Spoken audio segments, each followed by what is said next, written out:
오늘 말씀은 야고보서 2장 5절에서 7절입니다. 야고보서 2장 5절에서 7절 우리 함께 합독으로 하도록 하겠습니다. 다 같이 읽어보도록 하겠습니다. 2장 5절에서 7절까지입니다. 우리 함께 5절에서 7절까지 함께 읽도록 하겠습니다. 시작. 내 사랑하는 형제들아 들을지어다. 하나님이 세상에서 가난한 자를 택하사 믿음에 부유하게 하시고 또 자기를 사랑하는 자들에게 약속하신 나라를 상속으로 받게 하지 아니하셨느냐. 너희는 도리어 가난한 자를 없이 여겼도다. 부자는 너희를 억압하며 법정으로 끌지 아니하느냐. 그들은 너희에게 대하여 일컫는 바 그 아름다운 이방을 비방하지 아니하느냐. 아멘. 우리가 저번에도 살펴봤지만 이 야고보서 2장에 들어와서 차별에 대해서 말하고 있습니다. 그러니까 한마디로 말하면 사람을 외모로 취하지 말라는 것이었습니다. 그러니까 사람을 차별하지 말라는 말은 세상에서도 많이 사용한 말인 것 같습니다. 만일 오늘 본문의 가르침이 그냥 사람을 차별하지 말고 잘 살아라 하는 것이었다면 그것을 굳이 교회 공동체 안에서 강조할 일은 아닐 것입니다. 세상에서도 그런 이야기를 할 수 있기 때문에 그렇습니다. 그런데 세상에서 이런 생각을 할 수 있다는 사실이 오늘 이 본문을 대하는 우리에게 더 심각한 도전을 준다는 것입니다. 하나님의 백성이 아닌 사람들도 차별을 하면 안 된다는 생각을 할 수 있는데 하물며 구속받은 백성이 사람을 차별하면 되겠느냐, 이런 말이죠. 본문의 의도는 이미 구속함을 받은 백성, 예수 그리스도의 십자가 은혜 속에 있는 하나님의 백성들이 1차적으로는 교회 공동체 안에서 어떤 태도로 살아갈 것인가, 이것을 이야기해 주는 것입니다. 그리고 부차적으로는 세상 속에서 사람과 사람 사이에 어떤 관계성을 가지고 있어야 하는가, 이것을 우리에게 얘기해 주고 있습니다. 그러므로 우리는 항상 복음의 빛에서 이와 같은 명령의 말씀들을 이해하는 것이 매우 중요합니다. 자, 오늘도 계속해서 이 차별하지 말라는 말씀을 이어서 살펴보게 될 것입니다. 들어가기 전에 한 가지 질문을 해보도록 하겠습니다. 세상에서 사람을 평가할 때 가장 중요한 척도가 무엇일까요? 그러니까 누군가를 평가할 때 무엇을 보고 평가하느냐, 이것이죠. 제가 생각을 해봤습니다. 아마 여기 계신 성도님들은 그래도 그 사람의 믿음이나 아니면 사람의 됨됨이를 보고 평가할 것 같습니다. 그런데 하지만 보통의 사람들은 대개 재물을 보고 평가합니다. 저번에 2주 전인가요? 장창진 전도사님이 한번 말했었죠. 청소년들 무엇을 최고로 여기고 산다고 했습니까? 돈이었습니다. 돈을 최고로 여기고 있다는 것입니다. 그러다 보니까 돈 많은 사람이 자신의 이 롤모델이 되기도 합니다. 결국 돈이 우상이 되는 거겠죠. 성도 여러분, 우리 그리스도인들은 이 재물에 따라서 사람을 평가해서는 안 될 것입니다. 왜냐하면 하나님은 사람이 가진 재물이 아니라 믿음에 따라 평가하는 분이시기 때문에 그렇습니다. 그러므로 만약 믿음의 공체 안에서 재물에 따라 삶을 평가하는 사람이 있다고 한다면 그 사람은 복음에 따라 사는 사람이 아니라 이 세속적인 맘모니즘에 따라 살아가는 사람임을 증명하는 것입니다. 이것이 우리가 다음 주에 살펴볼 이 13절까지의 내용입니다. 오늘은 5절에서 7절까지의 말씀을 살펴볼 텐데 이 세속적인 관점이 아니라 하나님 관점에서 가난과 부를 바라봐야 된다는 것입니다. 세상 사람들은 재물의 이 부요함에 눈을 돌립니다. 하지만 하나님은 믿음의 부요함에 눈을 돌리는 것을 기억하시면서 믿음에 합당한 우리의 모습을 한번 살펴보도록 하겠습니다. 만약에 예수님을 믿지 않다가 믿게 됐습니다. 그런데 믿고 나서도 예전의 가치관을 가지고 이 교회 생활을 하고 있다면 어떨 것 같습니까?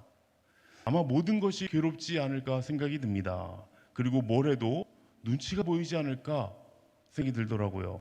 청년 하나가 저에게 이렇게 부른 적이 있습니다. 예수님 믿고 예수님 믿는 게 참 기쁘고 그래도 좋은 것인지는 알겠다고 합니다. 그런데 이 말씀이 실제적 삶으로 연결이 안 된다는 거예요. 그러니까 설교를 듣고 나눔을 하는데 매번 나눔을 할 때 다짐을 하고 이렇게 열심히 살려고 하는데 지키지를 못하니까 눈치가 보이고 나눔 시간도 가기 싫다고 그렇게 한번 얘기하는 청년이 있었습니다. 그러면서 하는 말이 차라리 말씀을 모르고 살았다면 모르겠는데 알게 되니까 오히려 이 말씀으로 기쁨을 얻는 게 아니라 이 말씀이 더 불편함을 준다는 거예요. 그러니까 살아가는데 어렵게 하는 게 이 하나님의 말씀인 것 같다라는 이야기를 한 적이 있습니다. 성도 여러분들은 어떻게 생각하십니까? 말씀을 알고 나니까 이 말씀이 부담감으로 오십니까? 아니면 이 말씀을 알고 있지만 그냥 무시하고 지내고 있으십니까? 바로 이 부분에 대해서 오늘 야고보가 말씀하고 있는 것입니다.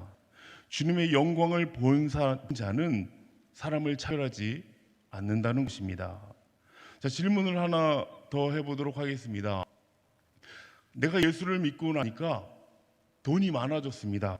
한마디로 부자가 된 거죠. 얼마나 감사한 일입니까? 그런데 오히려 가난할 때보다 스스로 더 가난하게 살아갑니다. 그렇다면 예수를 믿고 싶을까요? 어떻습니까? 세상적 가치관으로 본다면 예수 믿고 싶은 마음은 당연히 없을 겁니다. 믿을 필요가 없겠죠. 이건 뭐 당연한 소리니까요. 가난해서 부자가 됐는데 그걸 자기가 쓰는 게 아니라 다 남을 주고 예수 믿을 때보다 더 가난해진다면 누가 예수 믿고 싶어 하겠습니까? 그렇죠? 자, 이것은 오늘 본문에서 말하고 있는 차별해서 말한다면요, 그리스도인들은 그렇게 해야 된다는 것입니다. 나를 위해 사용하는 사람이 아니라 남을 위해서 나누어주는 사람이 돼야 한다. 이러한 행위의 법칙을 가르치고 있습니다. 그런데 더 엄밀히 말씀드리면 그리스도인들은 그런 사람이 된다는 것입니다. 제가 무엇을 말씀드리고 있는 것입니까? 우리 모두 예수님 믿고 말씀대로 살아가고자 합니다. 예수님 닮으려고 많은 노력을 합니다. 그런데 내가 말씀대로 살아가야지 생각하고 행위적으로 안간힘을 쓰려고 하면 그것은 잘못된 것이라는 것입니다. 당연히 그리스도인 말씀대로 살아야 함이 마땅합니다. 그래도 우리가 놓치고 있는 게 있을 수 있어서 말씀을 드립니다. 우리가 예수님을 믿고 예수님 닮으려고 노력을 하는데 그 방법이 무엇입니까? 행위로 되는 것이 아니라 예수님의 크신 은혜를 깨닫고 성령 충만으로 되는 것입니다. 그러기 위해서는 내가 얼마나 큰 죄인인지를 매일 철저히 깨닫고 무너지는 과정, 이것이 뭡니까? 죽는 과정이 필수적으로 우선시돼야 하는 것입니다. 야고보서가 행위를 계속해서 강조하고 있습니다. 그러다 보니까 행위에 초점이 맞춰서 이 말씀 적용에만 몰두할 수 있습니다. 이것은 야고보서를 잘못 이해하고 있는 것입니다. 우리는 예수님의 은혜 속에 젖어서 이 변화되고 그리고 예수님을 닮아가야 합니다. 그런데 그것이 아니라 자신의 의지와 노력으로 예수님을 닮아보려고 안간힘을 쓰는 모습은 자칫하다가 율법에 매일 수가 있다는 거예요. 자, 이렇게 자신의 의지와 노력을 하게 된다면 어떤 현상이 일어나게 되겠습니까? 내가 말씀을 적용을 열심히 지키려고 노력을 했어.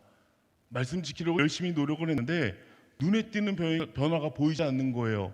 그럼 어떤 생각이 들죠? 아, 난 믿음이 부족하구나. 성숙하지 못하고 그렇구나.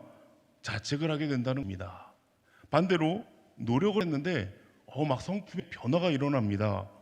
그런 날에는 뿌듯해하겠죠. 자기 가치를 챙기기에 급급하다는 것입니다. 자, 그렇다면 이런 의문이 듭니다. 그럼 말씀 지키려고 노력하지 않아도 되는 것입니까? 이런 생각이 들 수 있지만 아무것도 하지 말라는 것이 아닙니다. 바리새인들과 같이 율법에 매이지 말라는 것입니다. 살아있는 운동력이 있는 말씀이 여러분을 지배해서 이 적용이 되어야 하는 것입니다. 그래야 인간 자랑이 없이 말씀이 일을 하게 됩니다. 이것을 여러분이 꼭 기억했으면 좋겠습니다. 자, 5절 함께 살펴보도록 하겠습니다. 처음 야고보가 뭐라고 있죠? 내 사랑하는 형제들아. 저번에도 말씀드렸지만 일단 믿는 형제들을 지금 지칭하고 있는 것입니다. 그리고 한 가지 더 추가한 사랑하는 이런 말이 붙으면요, 대부분 성경에서는 그 뒤의 내용이 그렇게 좋지는 않습니다.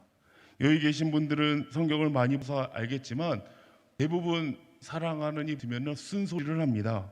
그래서 우리가 누군가에게 충고나 조언을 할 때 어떻게 해야 되겠습니까? 좀 먹을 것 좀 사주고, 그리고 선물도 좀 좋은 사주면서 좋은 소리를 한 다음에 그 다음에 쓴소리를 하면 먹히지 않을까 생각이 좀 들어지나? 그렇습니다. 야고보가 지금 사랑하는 형제들아 들을지어다 하고 있어요. 쓴소리를 하기 전에 그냥 하는 미사여구가 아니라 지금 당연히 정말 진심으로 하고 있는 말입니다. 아주 간곡한 말인 거예요.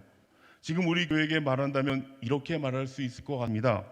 사랑하는 동호교회 성도 여러분, 들어보세요. 명령문으로 지금 촉구하고 있다. 제가 굉장히 지금 부드럽게 말씀을 드렸지만 바꿔 말하면요, 제발 말 좀 들으세요 라는 이런 말입니다. 어떤 상황에서 제발 말 좀 들어라 라는 말이 나올까요? 말을 못 알을 때, 아니면은 말을 좀 안 들을 때 이런 말이 나오죠.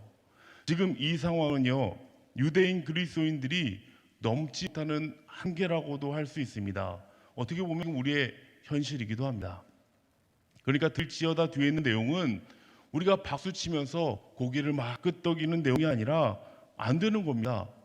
우리가 이 말씀을 이성적으로 이해하고 그렇게 하고 싶다고 논리적으로 판단해도 안 된다는 거예요. 이것은 오직 하나님의 은혜가 있지 않고는 할 수 없다는 내용입니다. 성도 여러분, 말씀 읽고 말씀을 보다 보면은 이 말씀에 대한 깨달음이 오지 않습니까? 예를 들어서 이 원수를 사랑하는 말이 마음에 크게 다가왔습니다. 그럼 그 사랑에 대해서 반응을 해야 되고 반드시 하기는 해야 하는데 이건 절대 못 하겠는 거예요. 이럴 때 어떻게 하십니까? 보통 이럴 때 우리 안에서 일어나는 현상이 뭐냐면요, 자기 보호 본능입니다. 합리화를 시킵니다. 그런데 합리화를 시키면서 그렇게 넘어가서는 안 된다는 것입니다.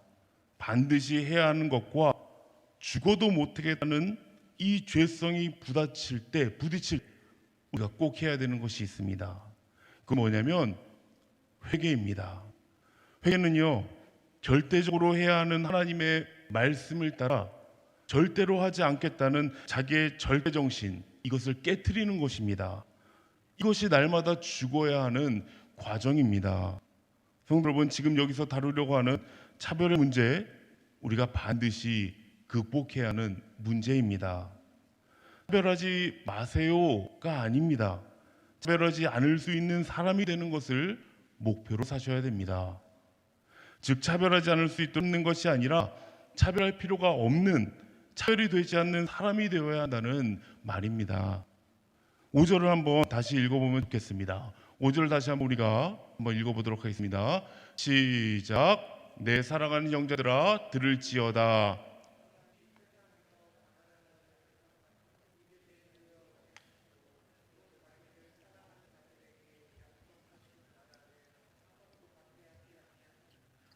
그렇습니다.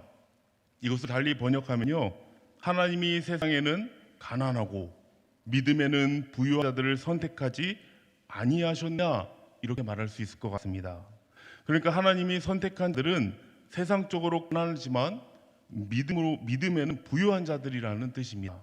그런데 많은 번역들이 하나님이 세상에서 가난한 자들을 택하여 믿음의 부유한 자가 되게 하셨다라는 뜻으로 번역을 하고 있습니다. 이렇게 되면 좀 다소 오해 소지가 있을 수 있을 것 같습니다. 마치 하나님이 가난한 자들을 택하신 이유가 가난 그 자체 때문인 것처럼 들릴 수 있기 때문에 그렇습니다. 여기서 가난한 자는 물질적인 가난도 있지만요, 정신적으로 모든 면에서 어려움, 이 결핍이 있는 상태를 말합니다. 또한 경제적인 용어로 윤리적이고 종교적인 의미를 지닌 단어이기도 합니다. 구약과 유대 전통과 신약에서는 가난한 자들의 특징을 이렇게 얘기합니다. 세상의 재물을 의지하지 않고 전적으로 하나님만을 의지하는 경건한 자라는 뜻으로 사용이 됩니다. 그렇기 때문에 가난한 자들의 일반적인 특징은 세상에 의지할 것이 없어서 하나님을 의지하고 신뢰하는 것입니다. 반면에 부자들의 일반적인 특징은 없습니까? 자신의 재물과 권력을 의지하면서 하나님을 두려워하지 않는 자들입니다. 그러므로 하나님은 가난한 자들의 구원자가 되신다는 것입니다. 또한 5절을 이어서 보시면 자기를 사랑하는 자들에게 약속하신 나라를 유업으로 받게 하지 않겠느냐 하시죠. 앞에서 언급한 가난한 자들은 하나님을 사랑하는 자들로 간주되고 있었습니다. 그러므로 이 표현은 가난한 자들의 지금 정체성을 알리는 것입니다. 비록 세상에서는 가난하지만 하나님을 사랑하는 자들에게 하나님은 약속된 기업을 주신다는 거예요. 그럼 부자는 하나님의 약속된 기업을 얻지 못합니까? 라고 물을 수 있지만 그렇지 않죠. 부자라도 하나님을 사랑하는 자들, 전적으로 하나님을 의지하는 자들은 하나님의 약속된 기업을 얻습니다. 즉 하나님은 외모로 사람을 차별하는 분이 아니라는 사실을 지금 강조하고 있는 것입니다. 성도 여러분, 하나님의 관점은 우리가 다르다는 것을 기억하기 바랍니다.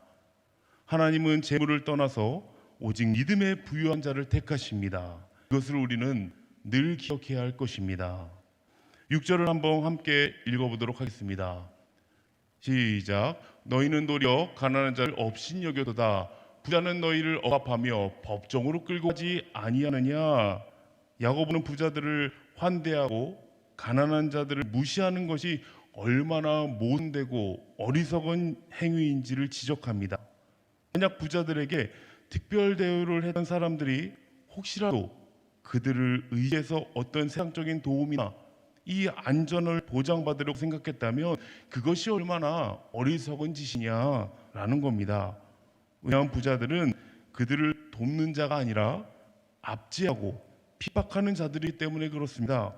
6절에 보시면 부자들이 너희를 억압하며 법정으로 끌고 갔다고 하죠. 이것은 힘으로 상대방을 굴복시키는 것입니다. 그러니까 이런 거라고 보시면 될 것 같습니다. 어른들 여럿이서 어린아이를 골목으로 데려가서 빼고 때리는 것, 이것이 억압입니다. 억압을 사도행전 10장 38절에서는 마귀가 하는 짓이라고 합니다. 그렇기 때문에 이 단어는 매우 심각한 것입니다. 부자가 하는 이 행위가 마귀가 하는 짓과 똑같다는 것입니다. 즉 야고보는 너희가 가난한 자를 무시하거나 부자들이 너희를 죽이려고 억압하고 법정으로 끌고 가는 것이 다를 바가 없다는 것입니다. 그런데 정말 다른 게 없을까요? 정말 똑같습니까? 똑같지 않잖아요. 안 믿는 사람과 우리가 어떻게 똑같습니까? 어떻게 예수를 믿는 것과 믿지 않은 것이 같냐 이것입니다. 우리가 나온다는 것은 하나님을 믿는다는 그래도 확실한 증거이지 않습니까? 하나님의 믿음이 있다는 증거입니다. 여기서 말하는 것은 가치관을 얘기하는 겁니다. 예수 믿는 사람이나 믿지 않는 사람이나 이 세상을 살아갈 때 가치관이 달라야 되는데 지금 다르지가 않다는 거예요. 야고보는 이게 심각한 문제다라고 지하고 있는 것입니다. 성도 여러분, 우리의 가치관은 어떻습니까? 우리가 사람을 펴는 기준 어떻습니까? 제가 처음에 드린 질문, 나는 어떤 사람을 더 나은 사람으로 생각하고 있는가? 재산입니까? 아니면 외모입니까? 신분? 아니면 나를 좋아해주고 인정해주는 사람? 사람마다 기준이 다 있을 것입니다. 그런데 이 기준이 바뀌어야 한다는 것입니다. 믿음의 형제들을 무시하고 불의한 핍박자들에게 의지하겠다는 이러한 생각들 얼마나 모순된 것인지 알아야 한다는 것입니다. 마지막으로 7절을 한번 보도록 하겠습니다. 제가 읽어드리도록 하겠습니다. 그들은 너희에게 대하여 일컫는 바 그 아름다운 이름을 비방하지 아니하느냐. 여기서 그들은 부자이고 그리고 너희는 가난한 자입니다. 그러니까 부자들이 가난한 자에 대해서 일컫는 바 바로 그리스도인을 말합니다. 그리스도인 하면 어떤 생각이 드십니까? 그리스도인이라고 하면 그래도 좀 우리가 부정적인 말보다 긍정적인 말로 여겨지지 않습니까? 그런데 그 당시는 그리스도인이 굉장히 빈정거리는 말이었습니다. 왜냐하면 그 당시 그리스도인들은 원수를 사랑으로 갔습니다. 그리고 자기를 무시하는데 미워하지를 않아요. 손해를 봤는데 복수를 하지 않습니다. 우리가 볼 때는 어떻습니까? 와, 역시 대단하다. 어떻게 그럴 수 있지라고 생각이 들겠지만 세상 사람들 눈에는 어떤 사람들입니까? 제정신이 아닌 거예요. 정신 나간 사람으로 보인다는 것입니다.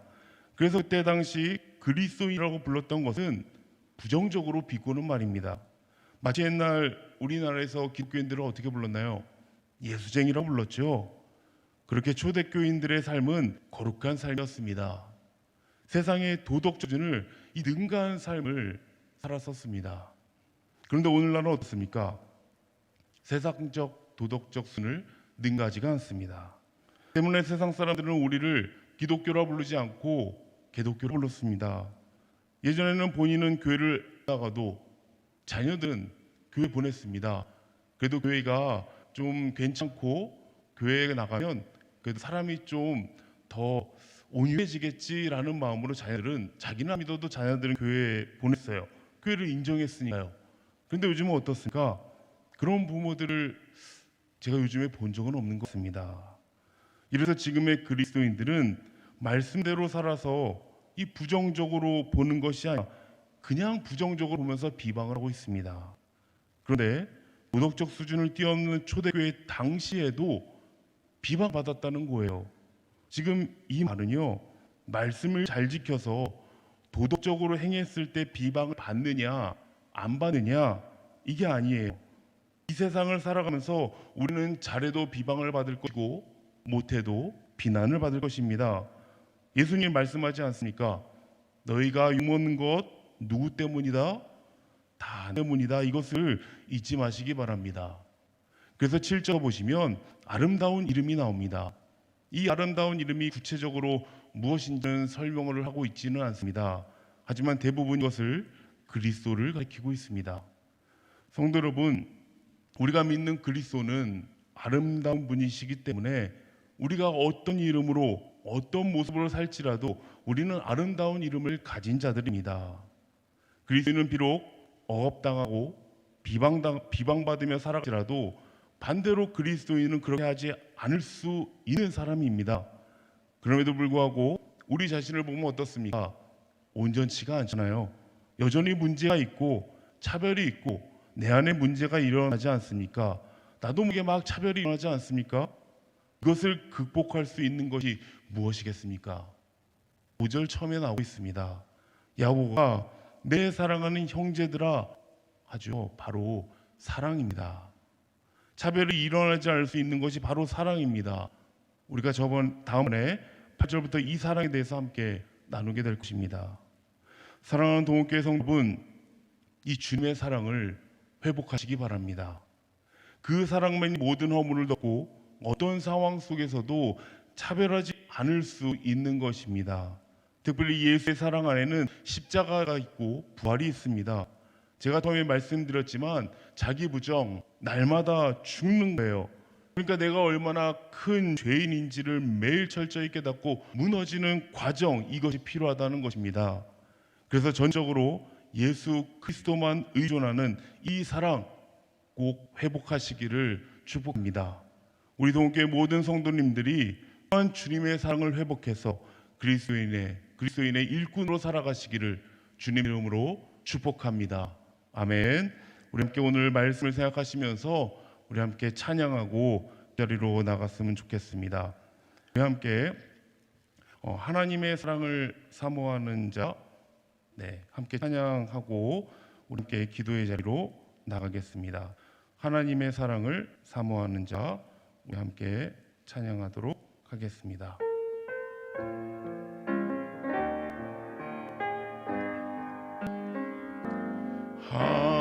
하나님의 사랑을 사모하는 자, 하나님의 평안 바라보는 자 너의 모든 것 창조하신 우리 주님이 너를 얼마나 사랑하시는지 하나님께 찬양과 하나님께 찬양과 경배하는 자 하나님의 선하심을 닮아가는 자 너의 모든 것 창조하신 우리 주님이 너를 자녀 삼으셨네. 하나님 사랑의 눈으로 하나님 사랑의 눈으로 너를 어느 때나 알아보시고 하나님 인자한기로서 언제나 너에게 기울이시니 어둠에 밝은 빛을 비춰주시고 너의 작은 신음에도 응답하시니 너는 어느 곳에 있든지 주를 향하고 주만 바라볼지라. 하나님의 사랑을 하나님의 사랑을 사모 하나님의 평안을 바라보는 자 하나님의 평안을 바라보는 자 너의 모든 것 창조하신 우리 너를 자녀 삼으셨네. 너를 자녀 삼으셨네. 하나님 사랑의 눈으로 하나님 사랑의 눈으로 너를 어느 때나 바라보시고 하나님 인자한기로서 언제나 너에게 기울이시니 어둠에 밝은 빛을 비춰주시고 너의 작은 신음에도 응답하시니 너는 어느 곳에 있든지 주를 향하고 주만 바라볼지. 하나님 사랑의 눈으로 하나님 사랑의 눈으로 너를 어느 때나 바라보시고 하나님 인자한기로서 언제나 너에게 기울이시니 어둠의 밝은 빛을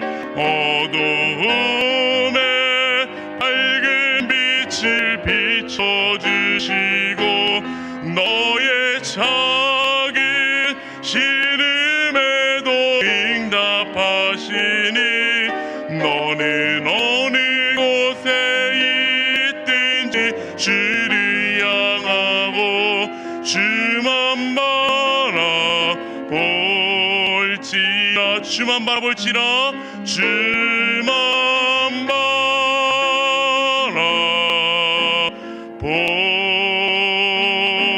바라볼지라. 아멘. 이 시간 우리가 함께 기도하기 원합니다. 우리 두 번에 나눠서 기도할 텐데요. 먼저는 우리 말씀을 생각하면서 기도하도록 하겠습니다. 살아있는 운동력이 있는 말씀이 나를 지혜서 말씀이 일을 하기를 원합니다. 그래야 우리의 자랑이 없이 말씀이 일하게 될 것입니다.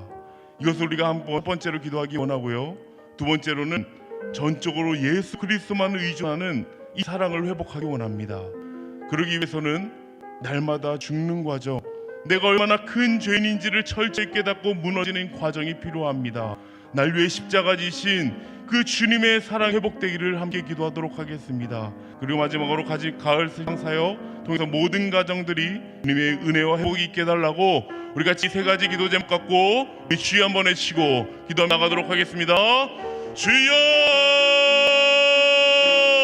주님, 이 시간도 하나님 아버지 수요예배에 나와 함께 주님의 말씀을 듣고 함께 기도하며 나아가신 주님께 또 감사와 영광을 올려드립니다. 주님 하나님 아버지여, 이 시간 하나님 아버지 말씀이 나를 지배하기 원합니다.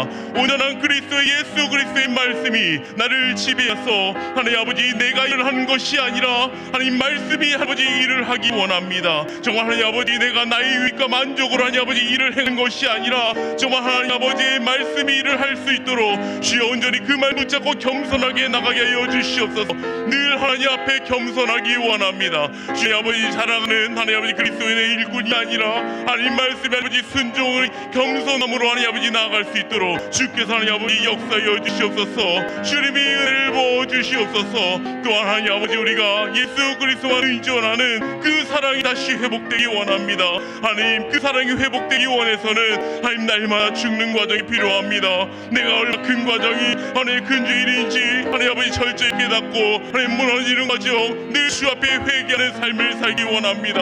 하나님 아버지 나의 죄성과 하나님 아버지 나의 의지가 하나님 아버지 부딪힐 때에 주 하나님 날마다 하나님 아버지 무너지며 하나님 앞에 하나님 아버지여 부르짖으며 회개하며 나아가며 하나님 날 위해 십자가 지신 예수 그리스도의 그 사랑 다시 하나님 아버지 회복되어지기를 소망합니다. 그래서 하나님 아버지 그 주님의 사랑을 품고 하나님 아버지 날마다 이웃들을 사랑하며 남들을 섬기며 하나님 자리에 온전히 설 수 있도록 우리를 붙잡아 주시옵소서. 주님께서 하나님 아버지 우리의 모든 것들을 하나님 아버지 응답하시는 하나님, 우리의 간절한 기도 하나님 우리의 작은 시름에 응답하시는 그 하나님, 우리가 하나님 아버지 앞에 날마다 기도하게 하여 주시옵시고 날마다 주만 바라며 나갈 수 있도록 붙잡아 주시옵소서.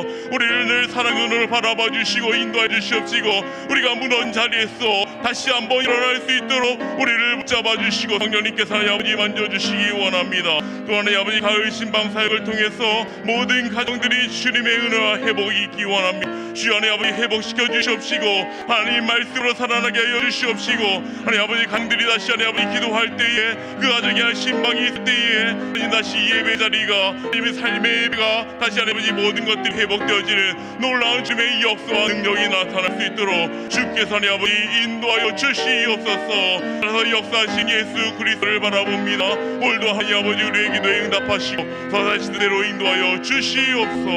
할렐루야. 인도하시를 믿습니다. 감사합니다. 주님, 우리 한 번 더 기도하도록 하겠습니다. 이번에는 우리 연약한 성도들을 위해서 또 하나님 한 명 한 명 또 기도하며 나가도록 하겠습니다. 또 하나 여기 적혀있지 않은 우리 성도님들 말고 또 생각나시는 분들이 있다면 우리 함께 기도하도록 하겠습니다. 우리 하나님 같이 우리 한번 이 기도 제목 갖고 주여 한번 외치며 하나님 간절히 부르짖으며 나아가도록 하겠습니다.